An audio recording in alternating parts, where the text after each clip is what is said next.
พี่น้องอ่ามุมเก่ามุมเดิมมีแล้วเนาะพี่น้องเนาะอยู่ห้องคือเก่าเด้อพี่น้องเด้อคลิปนี้เข้าบาดสีมาคุยกับพ่อแม่พี่น้องเฮาหรือว่า FC คำว่าเด้อพี่น้องเด้อก่อนอื่นก็ต้องสบายดีและสวัสดีเด้อพ่อแม่พี่น้องกันเบิดสุขูสู่คนบ่ว่าสิอยู่ฝั่งไทยฝั่งลาวหรือต่างประเทศก็ยินดีต้อนรับเข้าสู่ช่องคำว่าชาแนลเด้อพี่น้องเด้อมาผมมาเจอกับคำว่าเนาะคำว่าได้ออกตากว้างอยู่ห้องคือเก่าเนาะพี่น้องเนาะไปข้างนอกคำว่าก็บ่ค่อยได้ออกกล้องเด้อพี่น้องเด้อเพราะว่าถ่ายด่วนเดียวไปข้างหลังเลยเนาะพี่น้องเนาะอ่า เดือนนี้เนาะพี่น้องเนาะกะคำหวานกะสิเชิญชวน FC คำหวานเด้อพี่น้องเด้อนี่พี่น้องเชิญชวน FC คำหวานเนาะมีงานอยู่ที่สามแยกบางบอนเด้อพี่น้องเด้อถนนคนเดินเนาะหน้าโรงเรียนพญามุนทาสเนาะพี่น้องงานเพิ่นสิเริ่มเปิดวันที่9หาวันที่17เนาะพี่น้องเนาะเดือนนี้เด้อพี่น้องเด้อวันที่9เนาะย้ำวันที่9หาวันที่17เนาะพี่น้องเนาะคำว่าก็สิบอก FC ในคลิปนี้เนาะถ้าว่า FC คำว่าอยากมาเที่ยวงานเนาะก็ถือว่าหลายวันเนาะพี่น้องเนาะ4-5วันบ่9หาวันที่17เนาะพี่น้องเนาะก็นำเอาเด้อพี่น้องเด้อ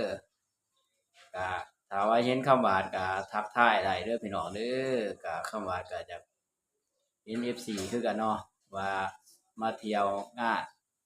ถนนคนเดินเพิ่นสิจัดทุกปีเนาะพี่น้องเนาะมันก็มีหลายอย่างมีอาหารการกินแล้วก็มี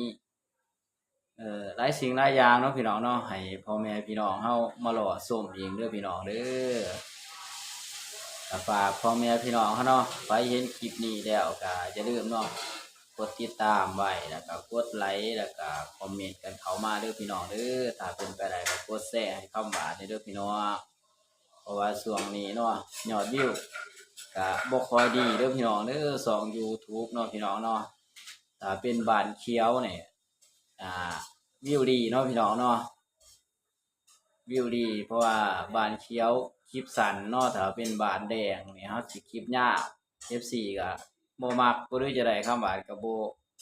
คือกันเนาะก็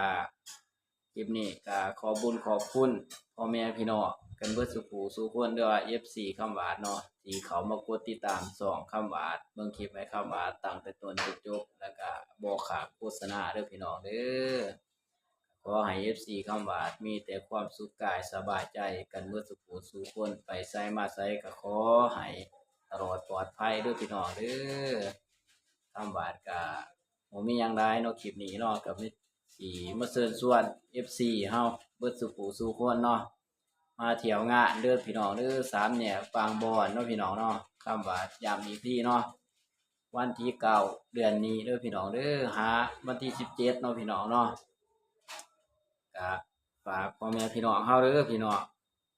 คำว่าก็สิได้จบคลิปไปก่อนแล้วสบายดีสวัสดีเด้อพ่อแม่พี่น้องกันเบิดสุขสู่คน